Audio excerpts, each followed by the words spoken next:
4 हमारे अकाउंट्स के लिए था। ठीक, तो और यहां से एग्जिट करते हैं तो ये देखो यहाँ पर अप्लाई कंप्लीटेड।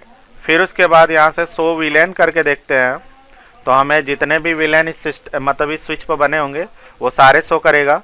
तो ये देखो बाय डिफ़ॉल्ट मैंने बताया था विलेन 1 हमारा सारे 2400 के 2400 जो पोर्ट होते हैं बाय डिफ़ॉल्ट हमारे विलेन 1 में होते हैं, लेकिन हमने यहाँ पर कुछ और भी विलेन बनाया है जिसका नाम है स्टूडेंट, फैकल्टी और अकाउंट्स, जो 1 2 3 विलेन क्रिएट किए हैं। ठीक है, और लेकिन ये एक्टिव तो है लेकिन इसमें कोई भी पोर्ट यहाँ पर एडेड नहीं है।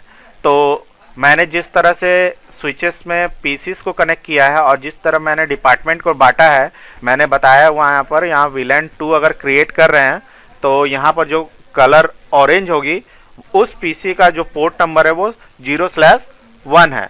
तो ये जो पोर्ट जाएगा हमारे विलेन 2 में जाएगा, और ये जो पिंक कलर है ये फैकल्टी के लिए मैंने डिफाइन किया हुआ है, तो यहाँ पर जो पोर्ट नंबर है 0/2 है, और ये किस में जाएगा, विलेन 3 में जाएगा। और जो चौथी हमारी तीसरी जो पीसी है जिसका कि पोर्ट नंबर है 0/3, ये जो पीसी जाएगी किस में जाएगी, अकाउंट्स में, जिसका विलेन है 4। तो चलते हैं हम लोग सभी पोर्ट के स्विचेस को मतलब स्विच के पोर्ट को हम लोग किस में करेंगे, विलेन को एक्सेस करने के लिए अप्लाई करेंगे। तो अप्लाई करने के लिए हम लोग स्विच पे जाते हैं। ठीक है, स्विच पे जाने के बाद यहाँ से कॉन्फ़िगरेशन मोड में जाएंगे और फिर उसके बाद इंटरफेस, फास्ट इथरनेट कौन सा था 1, हाँ ये किस स्विच पोर्ट के किस विलेन में जाएगा, विलेन 2 में जाएगा।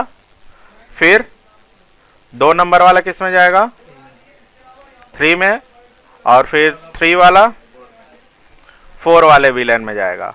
और एग्जिट करके हम लोग 100 विलेन करके देखते हैं तो ये देखो हमारे 3 पोर्ट थे, तीनों अलग अलग डिपार्टमेंट में चले गए। तो यही काम मुझे तीनों स्विच पे जाकर करना पड़ेगा। तो पहले स्विच पे तो मैंने कर लिया है, तो ये देखो हमारा लिंक को अंबर कलर कर दिया क्योंकि इनको विलेन में चेंज कर रहा है। तो इससे फ़ायदा क्या होगा कि हम लोग एक दूसरे से पिंग नहीं कर पाएंगे, मतलब एक दूसरे से कम्युनिकेशन नहीं बना पाएंगे क्योंकि हम लोग डिफरेंट अपने वर्चुअल लैन में हैं। तो चलते हैं हम लोग स्विच नंबर 2 में। ठीक है, तो ईएन शो विलेन करके देख लो। तो यहाँ बाय डिफ़ॉल्ट एक ही है, तो मैं ज़रा सा कॉन्फ़िगरेशन मोड में से भी बता देता हूँ कैसे विलेन तैयार होता है। तो सबसे पहले होस्ट नेम स्विच का चेंज कर देते हैं 2। तो पहली दफ़ा जब मैंने पहली स्विच पर बनाया था वो इनेबल मोड से बनाया था विलेन डेटाबेस करके, लेकिन आप यहाँ पर कॉन्फ़िगरेशन मोड पर भी विलेन रेडी कर सकते हैं। करने का तरीका क्या है, villain 2 hit enter, name STUDENT student हो गया। फिर विलेन 3 नेम क्या है,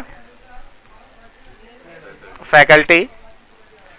villain 4 name accounts, hit enter.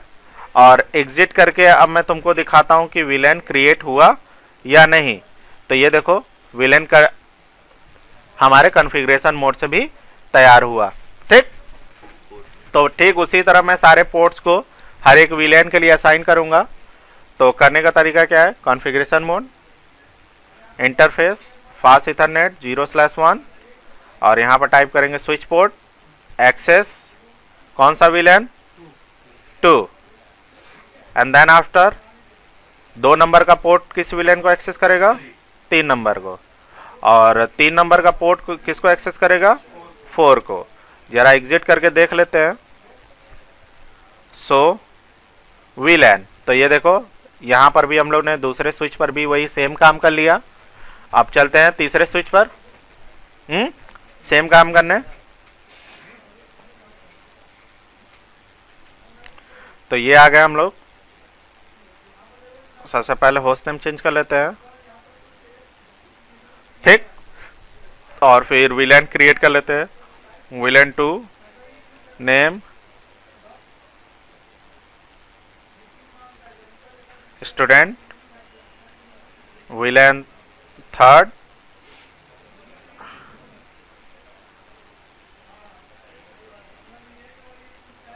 Faculty, ठीक, स्पेलिंग सही है ना। And then after VLAN 4, name क्या होना चाहिए था इसका, अकाउंट्स। एग्जिट करके देखते हैं। तो एग्जिट क्या करके देखना है, बंद तो गया ही है। मुझे क्या करना है, अगर देखना भी चाहते हो तो यहाँ पर डू लिखो, सो VLAN। तो देखो हम लोग कॉन्फ़िगरेशन मोड से भी इनेबल मोड्स के कमांड डू लगाकर चला सकते हैं, ठीक है। और जिस जिस इंटरफेस को हमें इनेबल मोड पर डू लगाकर चलाना पड़ेगा आपको। उससे पहले जो भी इनेबल मोड का आप कमांड चलाएंगे उसके पहले डू लगाकर। हाँ हाँ, या बना सकते हैं।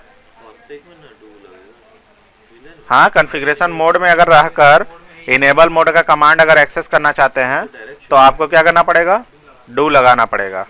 तो VLAN इस 2 को एक्सेस करेगा, 2 नंबर वाला 3 को एक्सेस करेगा, और 3 नंबर वाला 4 को एक्सेस करेगा। That's good one. जरा हम डू सो VLAN करके देख लेते हैं। सॉरी, सो लिख दिया है मैंने, डू। तो ये देखो हमारे सारे पोर्ट असाइन हो गए हैं।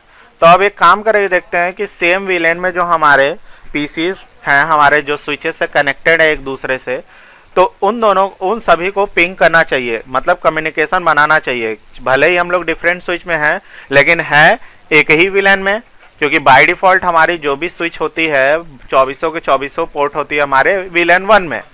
तो उससे क्या होती है कि 2400 पीसी अगर हमारे तीनों स्विचेस से अगर कनेक्ट होते हैं तो आपस में वो अगर सेम रेंज की आईपी यूज कर रहे होते हैं तो वो पिंग करना शुरू कर देते हैं, मतलब कम्युनिकेशन बनाना शुरू कर देते हैं।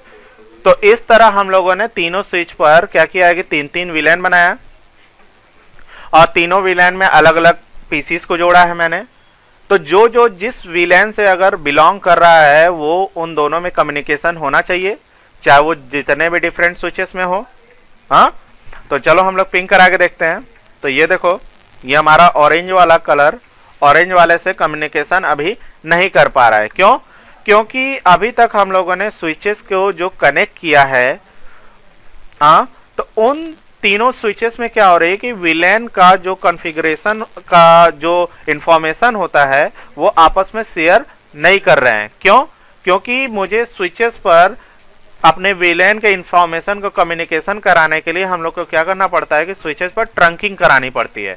कहने का मतलब कि ये जो स्विच है, ये वाली इस पीसी से, मतलब इस स्विच से कनेक्टेड है पोर्ट नंबर 20 से, हाँ, और ये जो स्विच है ये कनेक्टेड है पोर्ट नंबर 21 से। तो ये जो है VLAN का अपना इंफॉर्मेशन, ये हब है मेन, क्योंकि यहां से जो भी VLAN का इंफॉर्मेशन जाएगा यहाँ पर वो यहीं से होकर जाएगा, और यहाँ का इंफॉर्मेशन अगर यहाँ जाएगा तो यहीं से होकर जाएगा। तो मुझे क्या करना पड़ेगा कि इस स्विच पर जाकर इन दोनों पोर्ट के लिए 20 नंबर और 21 नंबर के लिए मुझे क्या करना पड़ेगा, ट्रंकिंग इनेबल करना पड़ेगा, जिसके वजह से हमारे सारे स्विचेस एक दूसरे को अपना VLAN का इंफॉर्मेशन सेंड कर पाएंगे। ठीक, तो इसके लिए हम लोग चलते हैं स्विच पर। तो स्विच पर जाने के बाद कॉन्फ़िगरेशन मोड में हमें पता है कि पोर्ट नंबर 20 और 21 है, तो हम लोग दोनों पोर्ट को एक साथ सेलेक्ट कर लेते हैं। तो इसके लिए हम लोग कमांड टाइप करेंगे, interface range fast Ethernet 0/20-21 and hit inter. Switch port mode question mark करके देख लो, तो यहां पर ट्रंक दिया हुआ है, हाँ, तो यहां टाइप करोगे ट्रंक और हिट इंटर। तो अब देखो हमारे जो स्विचेस होंगे वो आपस में एक दूसरे को अपना VLAN का कॉन्फ़िगरेशन जितना भी होगा, VLAN का इंफॉर्मेशन जितना भी होगा, वो एक दूसरे को क्या करेंगे, शेयर करेंगे। ये उसका रखेगा, वो इसका रखेगा। इससे फायदा क्या है कि जो जो हमारी पीसी सेम VLAN में है वो एक दूसरे से डिफरेंट स्विचेस में रहकर भी कम्युनिकेशन करा सकते हैं। तो अभी ये अंबर कलर है, मतलब लिंक को स्टैब्लिश कर रहा है। तो ये देखो ग्रीन। अब देखते हैं हम लोग कम्युनिकेशन कराकर। तो ये देखो सक्सेसफुल। एक बार और देख लेते हैं किसी और पीसी को, सॉरी। तो ये देखो इससे कम्युनिकेशन कर रहा है, दूसरे से नहीं करेगा। क्यों? क्योंकि वो डिफरेंट वीलैन में है। अगर तुम चाहते हो कि ऑरेंज वाला, अरे सॉरी पिंक, ये स्काई कलर वाला ऑरेंज वाले से पिंग करे, तो ये देखो नहीं करेगा, फेल्ड। क्यों? क्योंकि हम लोग क्या है, डिफरेंट वीलैन में है। अगर डिफरेंट वीलैन में अगर हम लोग वर्चुअल लैन का अगर कॉन्सेप्ट पढ़ा रहे हैं, तो अगर हम लोग डिफरेंट वीलैन में होते हुए भी अगर एक दूसरे से कम्युनिकेशन करने लगे, तो इससे प्रॉब्लम क्या होगा कि वीलैन का तो तैयार करने की जरूरत ही क्या थी। वीलैन हम लोग को तैयार करने की जरूरत ही थी क्या थी, इस तरह की सिक्योरिटी बैठाने की हमारी जरूरत ही क्या थी। हाँ, तो वीलैन का कॉन्सेप्ट यही है कि हम लोग अपने पीसीस को एक ही स्विच में अलग अलग डिपार्टमेंट में वर्चुअली बांट सकते हैं।